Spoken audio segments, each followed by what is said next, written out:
Dear listener, welcome to our New Life program on Adventist World Radio, the Voice of Hope. My name is Tilan Odhiambo. We are taking a close look on how to treat tonsils on your favorite health segment program. Meanwhile, we'll be having the Bible segment with Pastor Kigundu Ndwiga as he takes us through the first part of Foolishness of Wealth.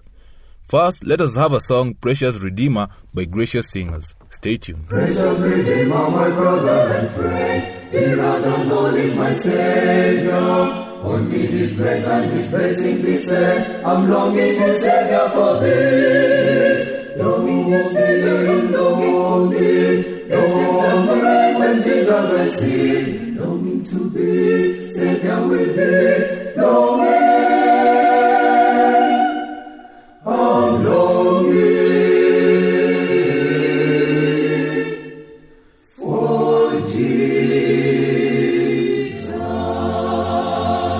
Welcome back. This is the day the Lord has given to us, and we shall rejoice and be glad in it. Let us learn more on how to treat and take care of tonsils. Maureen Opondo is here to share with us more. Keep it the Voice of Hope.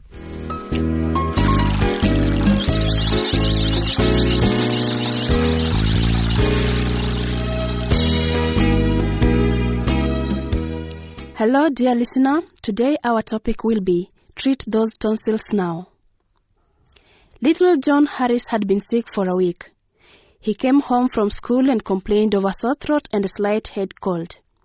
No one seemed to take his illness very seriously. They thought it was just another cold. True, Johnny hadn't been eating too well of late, and he did look a little pale. He couldn't swallow solid foods, and he seemed unusually nervous and jumpy at times. But sore throats were not new to Johnny. He'd recovered from them before, and there was no reason to suspect that he would have anything of serious nature now. Everyone expected that Johnny would start eating again in a day or two, and of course, he would soon make up for the lost time. But Johnny wasn't getting any better. He looked hot and a bit feverish when his dad came home from work that night. But still nothing was done about it. Everyone was hoping for the best. About midnight, poor little Johnny wakened the whole house with his moaning. He tried to be brave, but he was in agony. He was suffering from severe pain in his left ear, and none of the unusual home remedies were able to pacify him. He was rolling from side to side, trying to find relief, but every turn seemed to increase his pain. The glands on his neck were swollen and tender, and his pulse were rising, and he had a high fever. Johnny's parents were suddenly scared. Somehow, they'd not even thought of calling the family doctor before, but now they needed him in a hurry at 8 o'clock in the morning. Why is it that so many otherwise sensible people seem to wait until after midnight before calling the doctor? So many medical emergencies could easily be avoided by a little consideration and planning beforehand. And there will be far less pain and perhaps less danger to the patient. Many a good doctor is worn out from lack of rest, simply because he is continuously disturbed by night calls that should have been made in the day. Whenever possible, it's wise to contact your doctor during the daylight hours. Poor little Johnny. He was a very sick lad when the doctor arrived. He had a high fever and a racing pulse. He was weak and listless and moaning with pain. A quick examination by the doctor revealed that his left eardrum was bulging and ready to burst. This was the cause of his acute pain. His tonsils were very inflamed and swollen, and all the inside of his mouth was red and sore. It was very difficult for him to even swallow water. The glands in his neck were large and tender. His heart was beating rapidly, and there was a louder murmur which suggested serious trouble with one of the main valves. Seizing up the situation quickly, the doctor decided that the hospital was the place for Johnny.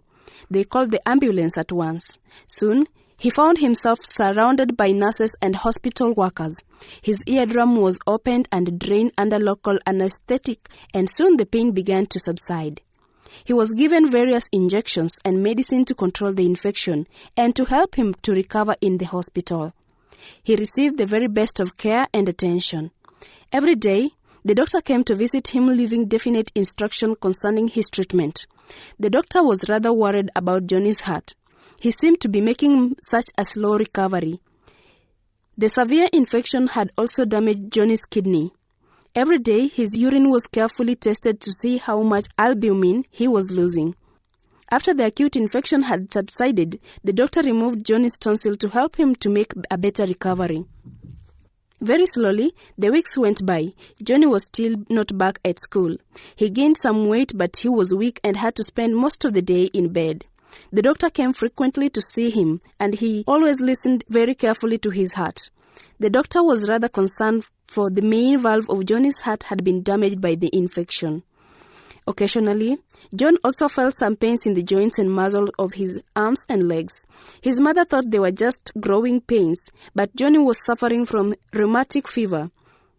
It had been brought on by those chronic sore throats, and now his heart was damaged and he would never be quite the same again. After several long weary months, Johnny did go back to school, but not to the same strenuous activities that he had once enjoyed.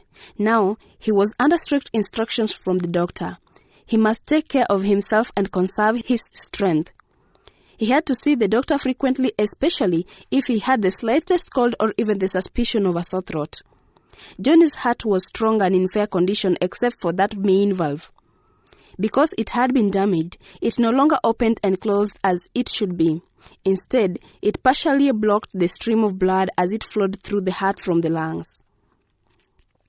Because the valve failed to close completely at the proper time, part of the blood was now being sent in the wrong direction. This made the work of the heart just that much more difficult. To compensate for this extra work that it had to do, the heart muscle now grew thick and strong, but this didn't solve the problem, for the main valve still failed to function properly. Instead of being thin and flexible, that valve was now thick and rigid. Johnny was an invalid because the germs that had once lived in his tonsils and adenoids had managed to establish themselves on the microvalve of his heart. Years later, a famous heart surgeon performed an operation on Johnny's heart and freed the damaged valve. This did make life a little easier for Johnny, but how much more sensible it would have been to have taken care of these tonsils before the trouble started. A chronic sore throat may weaken the whole body and make it a prey to other diseases such as scarlet fever, diphtheria, and even tuberculosis. Chronic sore throat often lead to sinus infection and to other diseases such as mastoiditis and middle ear infection. Many a person has lost his hearing as a result of chronic sore throat and tonsillitis. There are hundreds of thousands of deaf people in the world today who would be able to hear if only they had been given the proper care that they deserved as children. Chronic sore throats are sometimes responsible for serious injury to the brain. The germs that cause meningitis seem to find an entrance to the body through a chronically diseased throat. Sore throats may also help to produce arthritis. The joints may become swollen and inflamed because of the poison that are being produced by the bacteria in the throat. These poisons may then bring on other diseases in the body, such as allergies and skin conditions that are very hard to cure. Throat infections may also cause Bright's disease or nephritis, a disease which may seriously injure the kidney. As a result, the whole body chemistry may be thrown out of balance and the person may develop high blood pressure in later years. But the greatest damage of all is often to the heart. Don't neglect a sore throat. You may be a menace not only to yourself, but to all of those around you.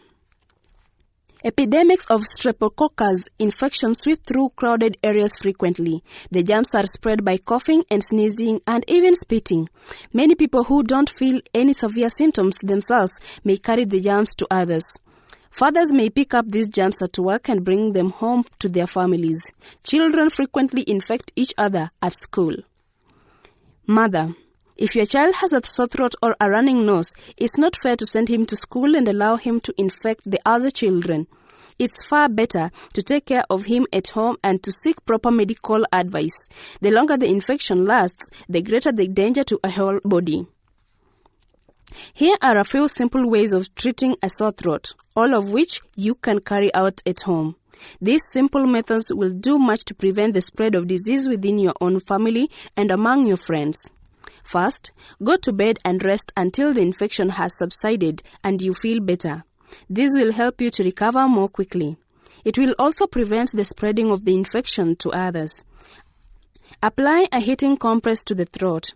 This is an old-fashioned but very useful way of treating a painful throat infection. It will work wonders in many cases if it is carried out for several days. Here is what you do.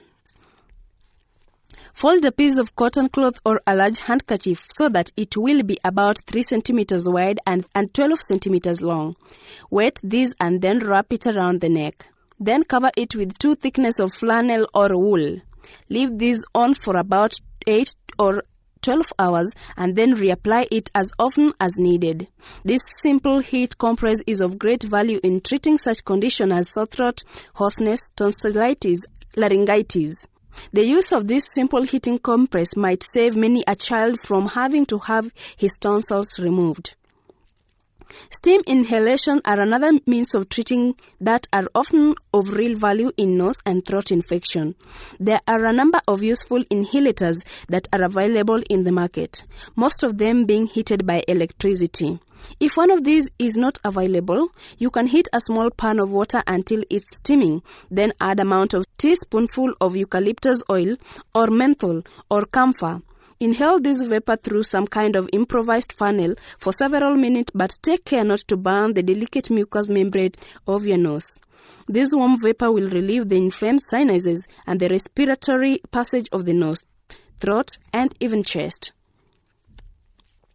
Take plenty of fluids and fruit juices. This will keep the bloodstream flowing smoothly, and the vitamin C in the fruit will help to heal the tissues quickly. If you need it, take a mild laxative, but usually a fruit diet is all that's necessary. Call your doctor if your throat doesn't clear up quickly. If your tonsils are bad, he may advise that they be removed after the acute infection has quietened down. It's well to have competent medical advice. Don't take any chances with your health. This is true whether you still have your tonsils or whether they've been removed. We may not always realize it, but all too often we are carrying dangerous germs around in our throats. The pain and inflammation is nature's way of telling us that we are in danger to ourselves and to those around us. If we want to be strong and healthy, we'd better be sure to treat those tonsils now.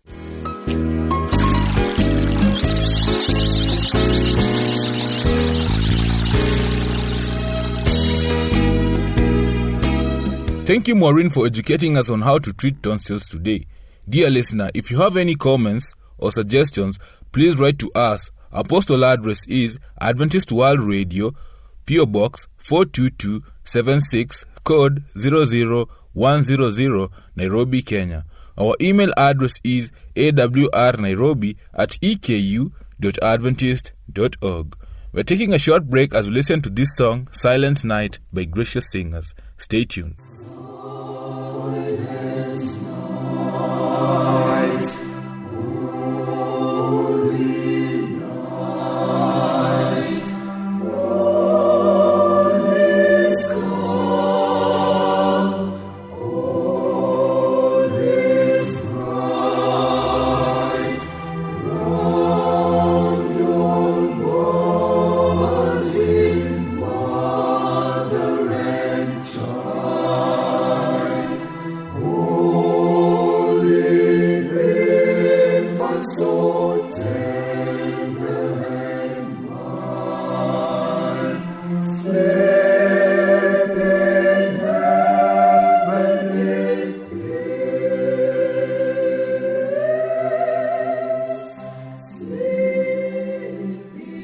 It is now time for the Bible segment by Pastor Kigundu Ndwiga to share with us on the topic, Foolishness of Wealth. Welcome, Pastor.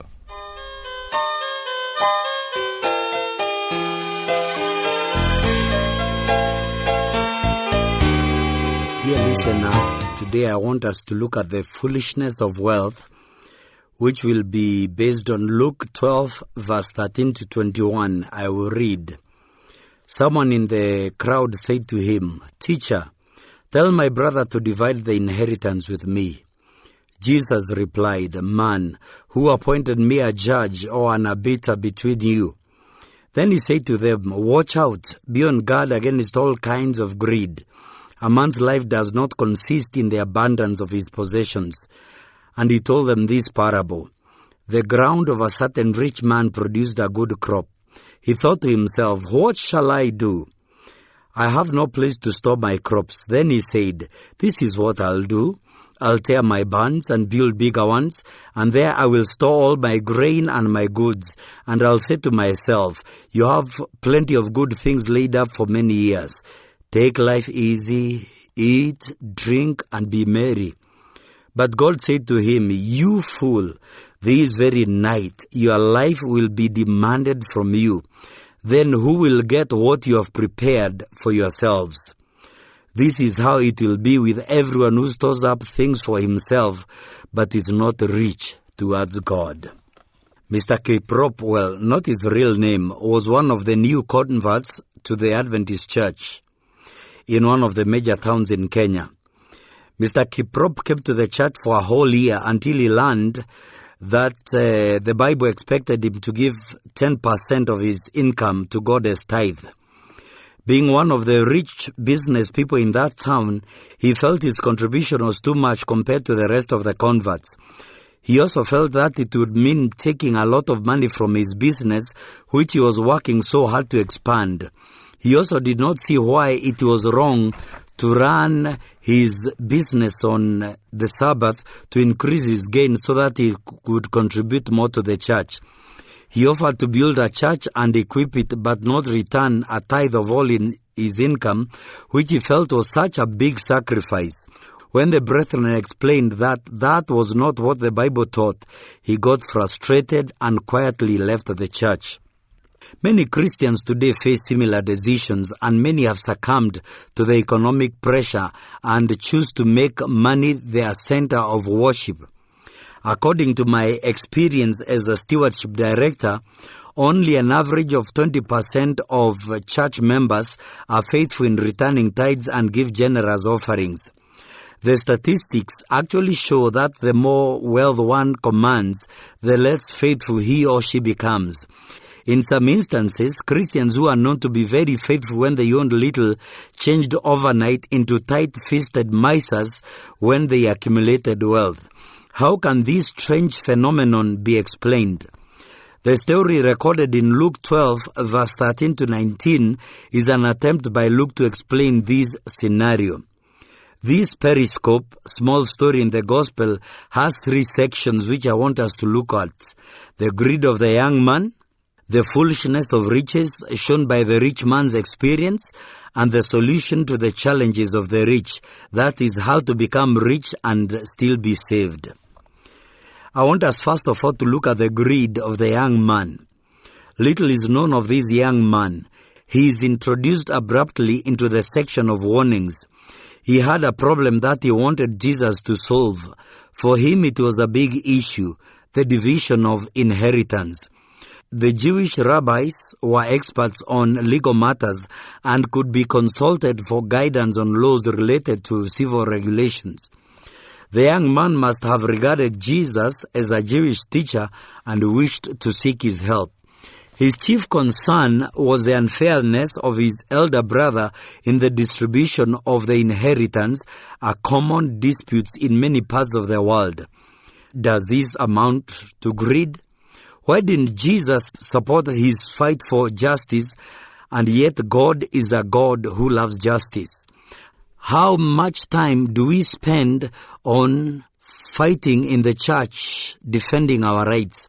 The issue of regional representation in church committees, remuneration of church workers, job distribution among communities, and others may be as pertinent to us as the issue of the division of inheritance was to this young man. Jesus knew that behind these calls of justice is the malady of greed. How can the same Jesus who said, if anyone would sue you and take your coat, let him have your cloak as well, give a different answer? The problem with the young man is hidden behind his clamor for justice. The basic problem is that he thought wealth was the answer to his woes. If only my brother can give me a little more money, my life will be full of enjoyment and fulfillment, he may have said to himself. He saw Jesus as a settler of disputes and not a savior to be followed after forsaking all other things. That malady is hidden in many of us. If only I had a little money, I would be happier, is the cry of many believers. And yet Jesus' concern is to give true happiness that comes by learning to trust in Him. My favorite author says, Mammon is an idol of many. The love of money, the desire for wealth, is the golden chains that bind them to Satan. Reputation and worldly honor are worshipped by another class. The life for selfish ease and freedom from responsibility is the idol of others. But these lavish bonds must be broken. We cannot be half the Lord's and half the world's. We are not God's children unless we are such entirely. Dear listener, I would be very naive to suggest that money is not important in the Christian life. I believe that Jesus did not say that we should not be wealthy. However, there is something about wealth that contradicts the gospel. Money, as Jesus does, demands devotion, undivided attention, and total commitment. That is why money is never enough. And that is why Jesus spent almost a third of his sermons warning Christians against its dangers. Love of money and love of Jesus are in competition. Money, like Jesus, promises security, long and good life, power, peace, joy, independence, and freedom, among others. And it promises to deliver them right away. Unfortunately, the world's humanistic philosophies that govern human practice are controlled by faith in money. And we are living in a consumer-driven society where money is worshipped and sought for with all evangelical zeal and diligence. But where is the foolishness of the money-governed life? The parable of the rich fool is intended to answer this very question. First, the parable is full of personal pronouns, I, me, my, and mine, which contradicts Jesus' teaching on self-denial. Riches lead us to see ourselves as masters of our destiny. Instead of self-denial, the rich fool affirmed himself instead of seeking happiness in giving. He sought it in keeping. He had no room for the needy, the widows, and the orphans. He told himself, this is what I'll do. I will tear down my barns and build bigger ones. And there I will store all my grains and my goods. And I will say to myself, you have plenty of good things laid up for many years. Take life easy. Eat, drink, and be merry. Luke 12, verse 18 to 19. Secondly, the parable shows that wealth gives a misguided concept of the future. The foolish rich man expected to live happily thereafter. It never occurred to him that he had no thereafter. Wealth has the tendency to bring forth security. True security for the future can only be found in God. He was foolish because he did not see the temporary nature of the material blessings. He was foolish because he laid for himself unreservedly to a passing life. Luke 12 verse 15 is a warning against this kind of assurance and commitment to wealth. The Greek of the text is difficult to translate, but I would render it this way. A man's wealth is no guarantee for the continuance of life. The New Testament has three general characterizations of wealth. Number 1, wealth is seen as a stumbling block to following Jesus. The story of the rich young ruler, found in Luke 18 verse 18 to 30. The parable of the sower, that is the deceitfulness of wealth that choked the implanted word, found in Matthew 13 verse 22. And a picture of those who had left everything to follow him, show that wealth indeed is seen as a stumbling block to following Jesus. Similarly, the disciples who are sent out to preach are instructed to go without supply and rely on the hospitality of their host for their livelihood. That is found in Matthew 18 verse 8 to 10. Number 2, wealth is seen as a competing object of devotion. The warning of the inability to serve Mammon and God at the same time, found in Luke 6 verse 24, the counsel to the disciples not to accumulate treasures on earth, found in Matthew 6 verse 19, because their hearts would eventually follow, And the caution in our text, which warns against the delusions that possessions can provide safety, all show that wealth is seen as an object of devotion.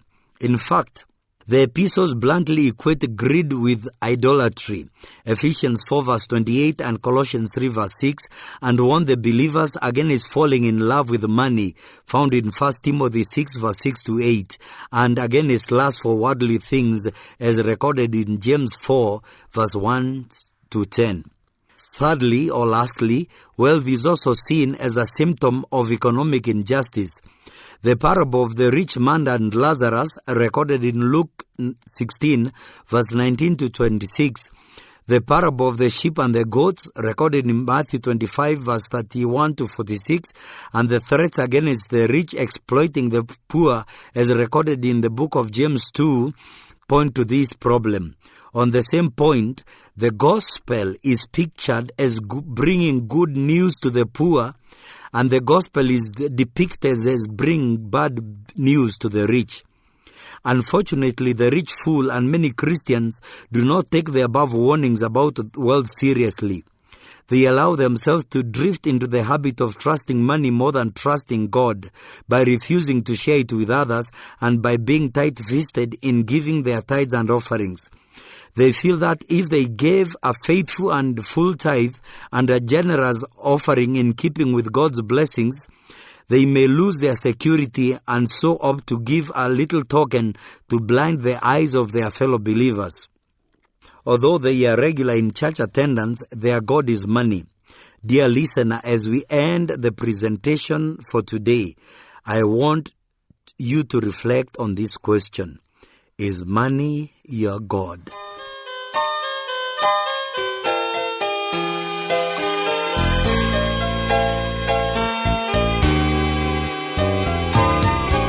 That was an interesting segment on the first part of Foolishness of Wealth by Pastor Kigundu Ndwiga. For suggestions, comments, or requests on more interesting topics, kindly write to Adventist World Radio, P.O. Box 42276, code 00100, Nairobi, Kenya. Or you can send us an email through awrnairobi@eku.adventist.org.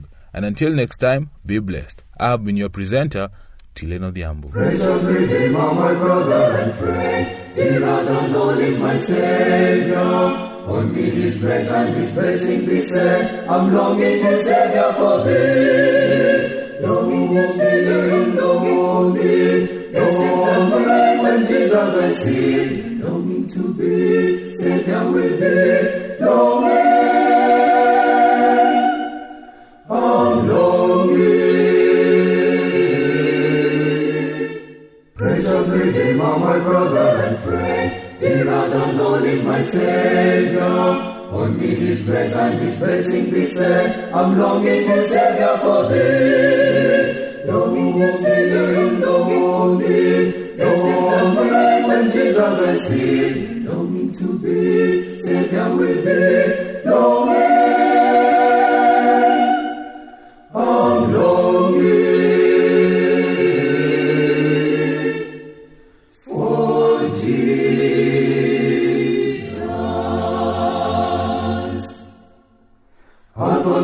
That can lure me away, kept by the love of my Savior. Sweet are His blows every step of the way. I'm longing, the Savior, for Thee. Longing, the Savior, and longing for Thee. Longing when Jesus I see, longing to be Savior with Thee. Longing, I'm longing.